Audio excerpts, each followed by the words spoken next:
Hey everyone, Dr. Backbencher here, and today we'll be talking about secondary glaucomas, right? The glaucomas which occur due to any other underlying disease. First of all, I'd like to take a few seconds and say I'm really sorry to every one of you.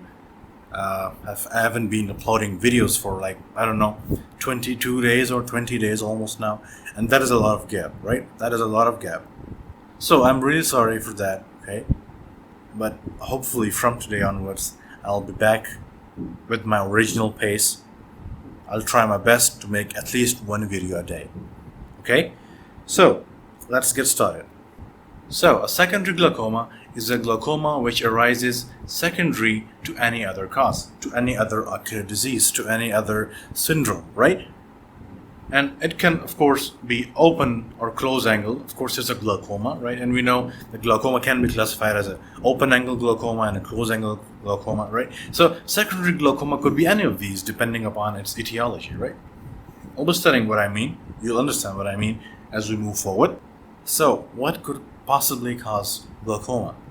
Well, lots and lots of things. Look at all this list. Look at all this big list right here. So it's not a single thing, right? Many things can cause glaucomas.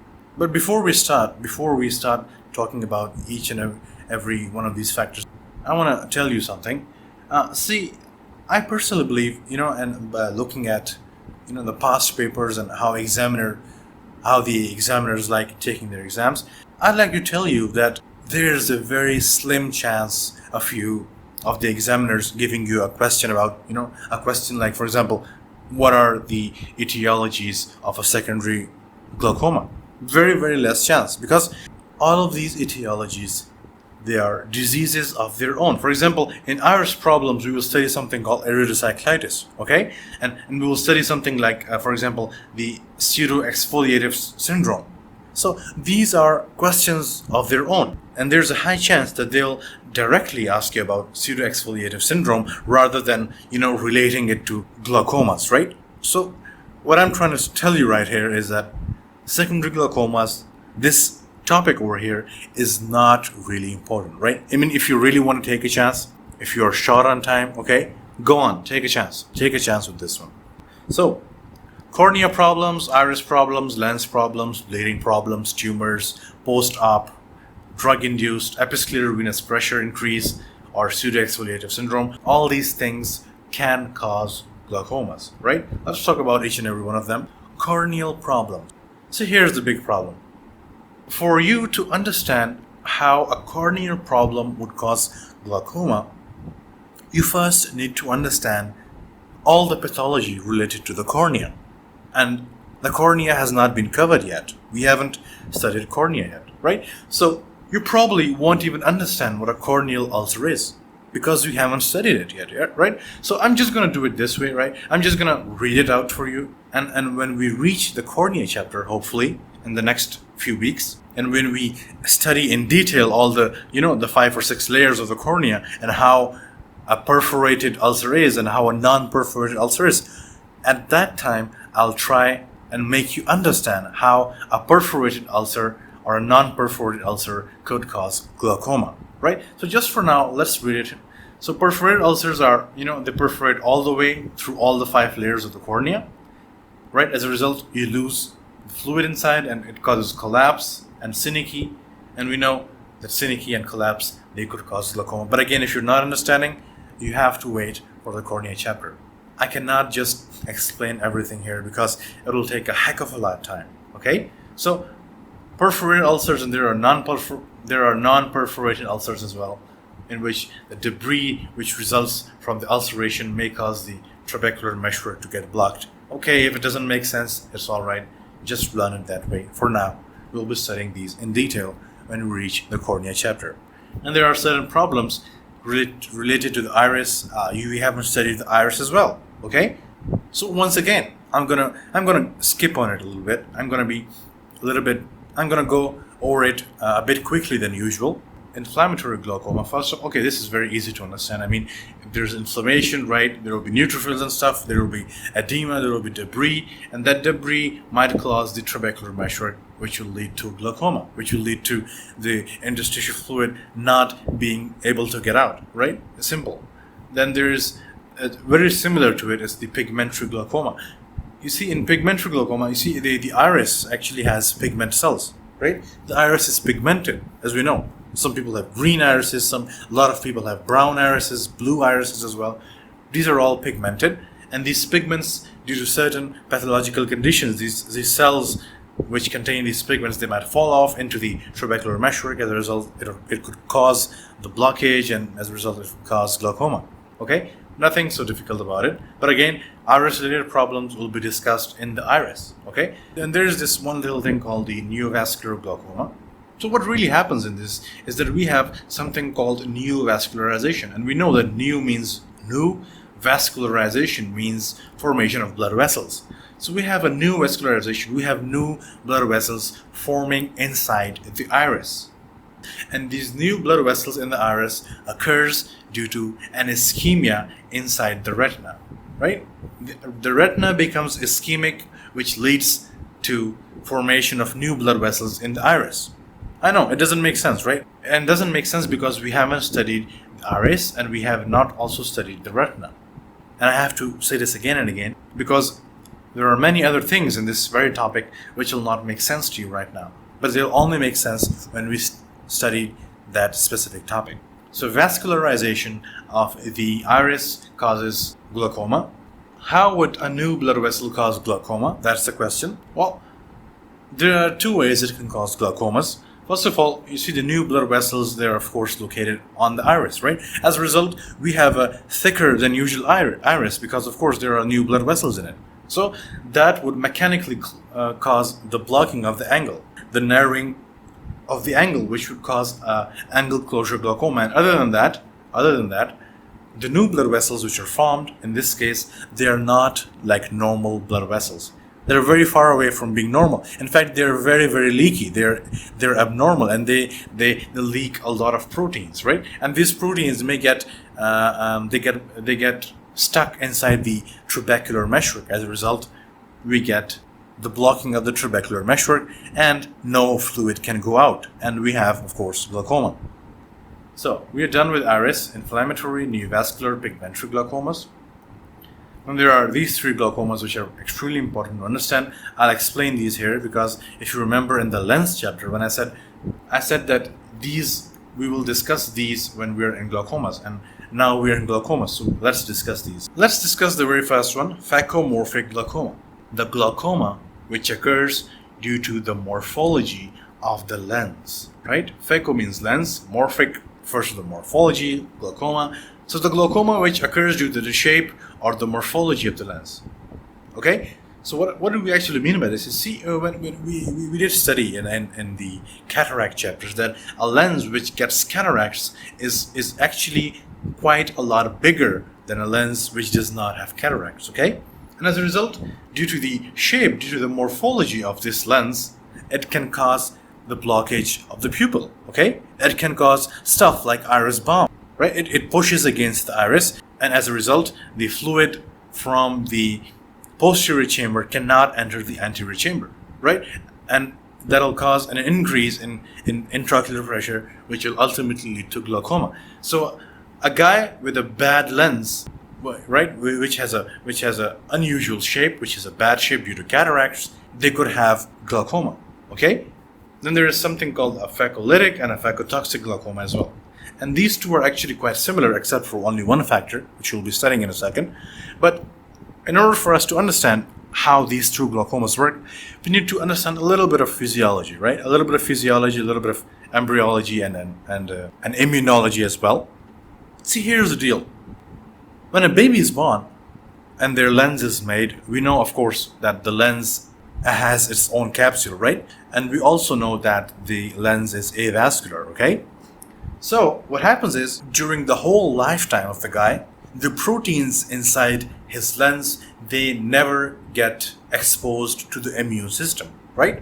So in the initial days when the immune system is getting formed, right, and it is recognizing its own tissues, because the lens capsule is closed, the immune system does not get to interact with the proteins inside the lens.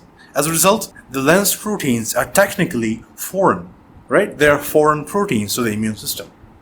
Now, that is not a problem usually because, as I said, the lens is avascular. The immune system, they cannot really attack the proteins inside the lens because it's avascular. Neutrophils and stuff cannot get inside the lens. But in a condition like a phacolytic or phacotoxic glaucoma, what happens is that these proteins inside the lens, they kind of leak out, right? And the moment they leak out, because they have never been exposed to the immune system, although they're the body's own proteins, the immune system will relentlessly attack these proteins. As a result, inflammation and stuff will occur, okay, which would cause debris formation, and this debris will cause the blockage of the trabecular meshwork, and as a result, we will have glaucoma, right? So phacolytic and phacotoxic glaucoma, in both of these cases, what do we have is that we have a leakage of proteins, okay? And these leakage of proteins, they are then attacked by the immune system. And what is that one difference between these two? See, in phacolytic glaucoma, the capsule is intact. And phacotoxic glaucoma, the whole capsule ruptures, right? I mean the capsule of the lens, of course. So phacolytic and phacotoxic, the capsule is intact in this one, the capsule is ruptured in this one, but in both cases we have an attack of the immune system because of the leakage of proteins, okay? And as a result, we get glaucoma due to the blockage of the trabecular meshwork.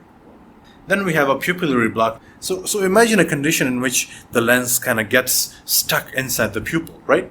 So here's the lens, for example, right here. And somehow, let's just imagine a scenario if these get cut and the lens kind of it goes and it kind of gets stuck in between here, okay? Right? So the lens now looks somewhat like this. As a result, what we'll have? We have a pupillary block, right? We know this place is the pupil. This is the iris, of course.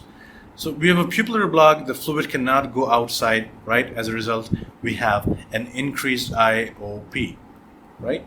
Excuse my writing once again. As a result, we have increased IOP and a glaucoma, right? So lens-induced phacogenic glaucomas, phacomorphic, phacolytic, phacotoxic, and pupillary block glaucomas. Tumors and trauma. Certain tumors and certain traumas can also cause increased intraocular pressure, right? Retinoblastomas, for example, or malignant melanomas. Yeah, we will study this in the retina chapter. We will study this in the chapter related to the uveal tract. I can't explain it right here. It's too much, okay? Just bear with me. Just learn it for now. Then we have certain traumas, right? Certain traumas which may cause the blockage of the angle. As a result, we'll have a secondary glaucoma again. Steroid induced glaucomas, right? This is a bit interesting, by the way. So we know from basic physiology that, for example, if we have a macrophage, okay, and there is some bacteria roaming around here, this macrophage will attack this bacteria and it'll engulf this bacteria, right? And then this engulfed bacteria, the macrophage will use its lysosomes, right? So here's a big lysosome, and then these two will fuse, and as a result, we will have a phagolysosome, and there are enzymes inside these lysosomes, and these enzymes will attack the bacteria and kill it. And that's what happens. What happens in a steroid-induced glaucoma is, see, there's a suppression of the phagocytic activity by inhibiting the lysosomal activity of endothelial cells inside the trabecular meshwork. Let's take a pause, okay? Let's remind ourselves that inside the trabecular meshwork, as we know, that there are a lot of macrophages, right? Endothelial cells, macrophages. And these macrophages, whenever, of course, the eye has cells, right? And these cells, when they die, they have to get out through the trabecular meshwork. In the trabecular meshwork, they're actually eaten by the macrophages in there. Okay? So there is a lot of phagocytic activity going on in the trabecular meshwork, and that is necessary because if you keep throwing dead cells in the meshwork, it will result into this blockage, and we do not want that. What happens when you eat steroids? Well, in a steroid-induced glaucoma, what happens is that when you eat steroids disrupt a very vital function in phagocytosis. It stops the fusion of the lysosome and the bacteria, or if not bacteria, I mean the dead cell as well, okay? The debris, etc. So, steroids stop this one step over here, right? This macrophage will keep on eating debris until it's full and it cannot eat anymore, right? It'll probably die by itself. But what I'm trying to say over here is, when you stop the lysosomal activity, the phagocytic activity inside the trabecular meshwork, there will be a lot of debris slowly accumulating over there. And as a result, when you have a lot of debris, that'll cause problems in the drainage. As a result, you will have increased intraocular pressure and hence glaucoma. So by eating steroids, you're causing glaucoma because you're stopping the phagocytic activity. Simple as that. And here's something even more interesting, something which makes sense. An increased episcleral venous pressure, right? We know from our last previous lectures that the aqueous humor ultimately flows through the canal of Schlemm into the aqueous veins and then into the episcleral veins, right?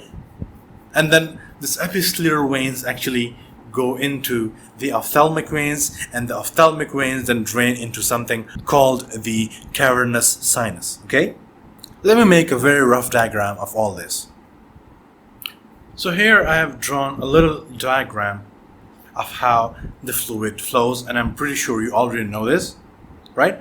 So we have the anterior chamber, right? And fluid flows from the anterior chamber to the trabecular meshwork, from the trabecular meshwork to the canal of Schlemm, to the aqueous veins, to the episcleral veins, to the ophthalmic veins, and from the ophthalmic veins it flows into the system of veins called the cavernous sinus, right? And the cavernous sinus is a whole can of worms, right? It has a lot of different functions, a lot of different structures pass through it.